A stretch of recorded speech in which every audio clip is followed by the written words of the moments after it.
ॾिसी रहिया आहियो सिंध ग्रीन न्यूज़। मां आहियां गुलज़ार मंचालियो। ख़बरुनि जो सिलसिलो जारी आहे। हाणे ख़बरूं शामिल कंदासीं।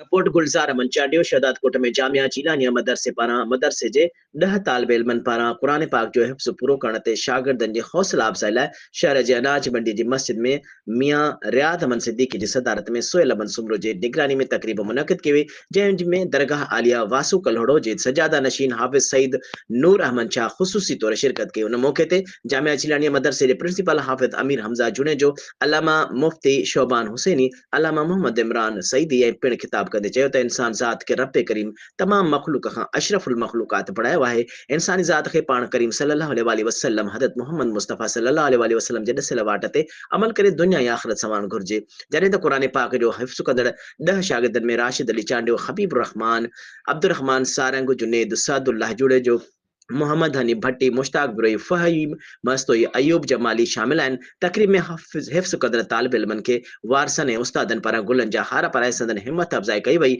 ऐं आयल महिमाननि खे सिंध जी सक़ाफ़त अजरक जा तोहफ़ा पिणु पेश कया विया। जॾहिं त मुख़्तलिफ़ नात ख़्वाननि हम्द ऐं नात ख़्वानी करे बारगाह रिसालत में अक़ीदत जा गुल निशावर कया ऐं उन मौक़े ते हाफ़िज़ मोहम्मद क़ासिम